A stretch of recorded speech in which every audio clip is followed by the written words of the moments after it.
enjoy him while he's here, folks, because you never know if this will be the last time we see Nate Diaz in the UFC with a fan base really as big as any fighter in the sport. Diaz is back tonight, and we're glad to see him. Stop and stand up. This guy has a cult following. He is one of the most interesting guys in the UFC because he has this sense that he really doesn't care to be here, but he also doesn't feel as comfortable anywhere but in the octagon. So it's a love-hate relationship with fighting for Nate Diaz. When he's happiest, when he's best, he's fighting in the UFC. A guy that boxes, unbelievable, but I think it's the attitude of Nate Diaz that has made him into one of the biggest stars that we've ever seen in the octagon. He had a couple of life-changing paydays against Conor McGregor, the win at UFC 196, the majority decision loss at UFC 202. Which to this day he says he won, right? He thinks he won that fight. But one thing goes without saying, and I'll say it anyway, when Nate Diaz fights, the world is watching, and that is the case yet again here tonight.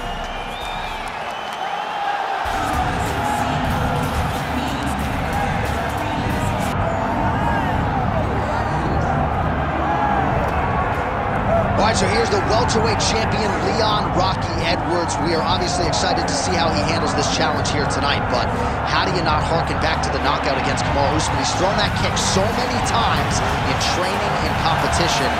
Threw it that night and changed his life forever. I mean, we have seen him do this time and time again. It's actually one of his better combinations. I want to see how quickly he tries to use that high kick now. I mean, this guy has a swagger about him. He has a confidence about him that allowed him to do what many thought was impossible. But tonight, Leon will have to rely on all of those things in order to keep his championship. But he will also need to use the wrestling. He will also need to use all of his striking in order to push back or defend from the challenge of this young hungry competitor. Yeah, I mean, he seems motivated by the title win. If you look at his physique, I don't know if that's a six-pack, but Leon Edwards looks like he is in the best shape of his life coming in here tonight.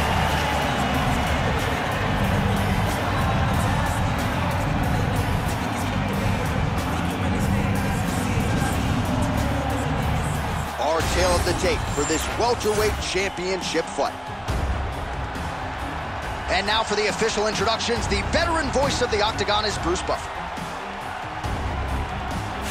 Ladies and gentlemen, this is the main event of the evening.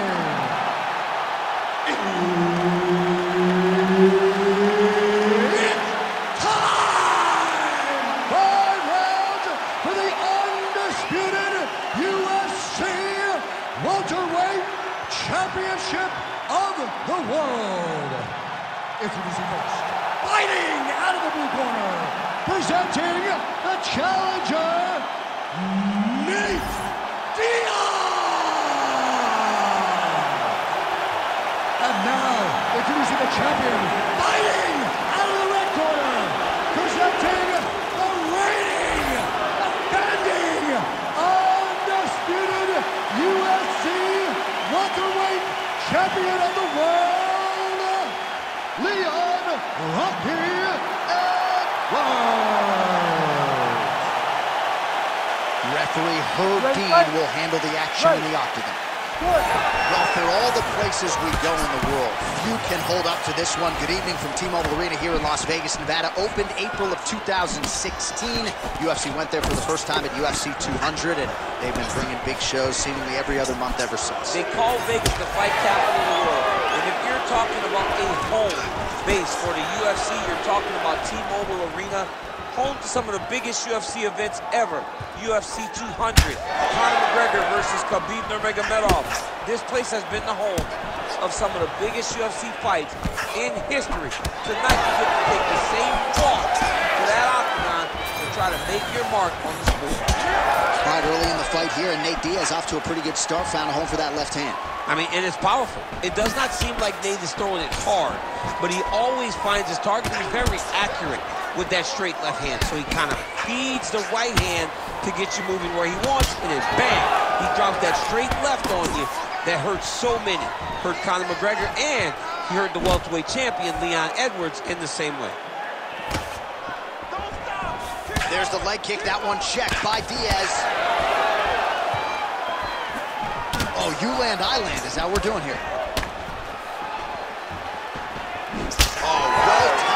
placed overhand by Edwards. He's throwing bombs. Every time they come into contact, he is throwing bombs. Again, he's looking for that left. It's not there. Now he counters with a right hook to the head. Just over 2 minutes, round one. Well, he continues to stay busy. What do they say, DC? Punches in bunches? Punches in bunches. He's landing them upside his opponent's head over and over again. Oh, that one landed, yep. 25 total strikes have landed for Nate Diaz. Nate Diaz presses forward and lands here, DC. You know this is a pressure style and a pace that he can certainly keep up for 15 full minutes if needed. Big shots exchanged in the pocket there. Well, at times he's tried to check kicks, but he has not been effective in doing so, and now he's starting to limp a little bit. He's starting to limp from those leg kicks. He's showing that it's hurting. That's a big sign when you watch a fighter, because a fighter never really wants to give you anything, but he can't help himself. Now he gets a more dominant position with the underhook. He is going to start to drive knees over and over. You got to be careful here. You got to move. 20 seconds left. Oh, nice kick.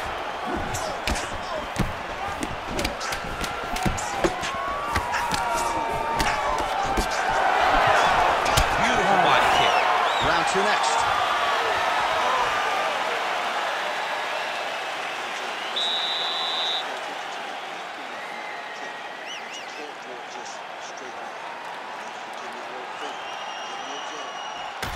All right, now we check out some of the action from that previous round, DC. How about the display of striking? Just high level. I mean, you would think that we're watching a K1 level kickboxing match opposed to being in the UFC. Both displayed great technical skills, unbelievable striking. All right, here we go with the start of our second round.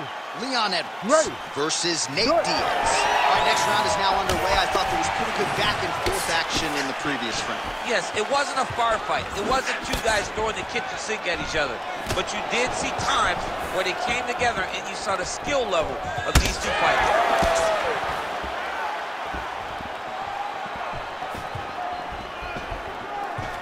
These boys are standing right in front of each other, just kind of going at it.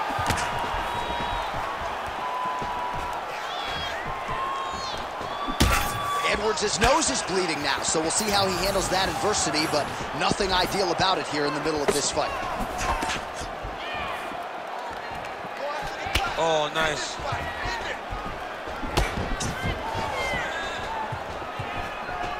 Oh, big knee to the body. That'll soften him up.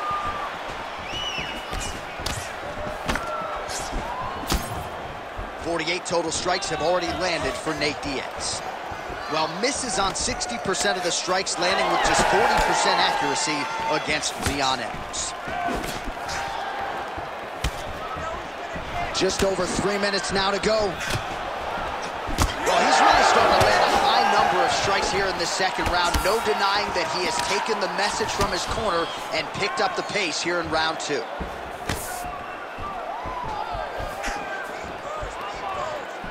Throwing that jab now again, the fighter evades. Edwards is blocking well now. Made the adjustment, protecting what is an already damaged nose. Oh, well done moving the head there to slip that left hand. Nice jab by Edwards. He's gonna get himself knocked out. You gotta take a moment. He's gonna get knocked out if he doesn't take a break.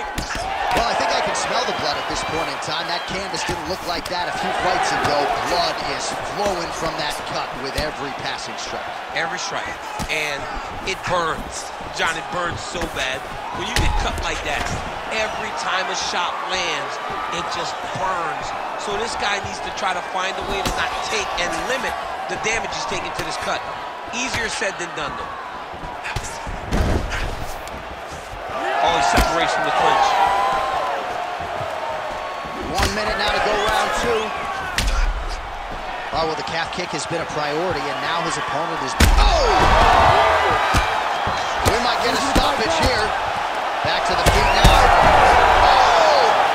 That'll do it! goodness, what a fight.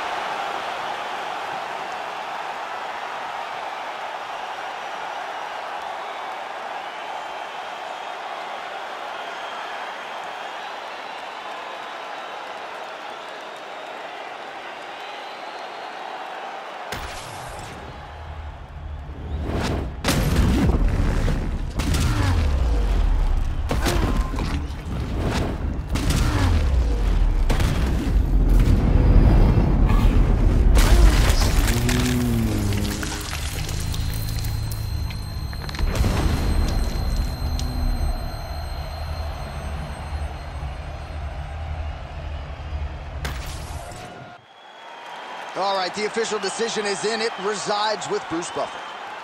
Ladies and gentlemen, referee Herb Dean has called a stop to this contest at 4 minutes, 21 seconds of round number 2. Declaring the winner by knockout and still the undisputed UFC welterweight champion of the world, Leon Rocky Edwards.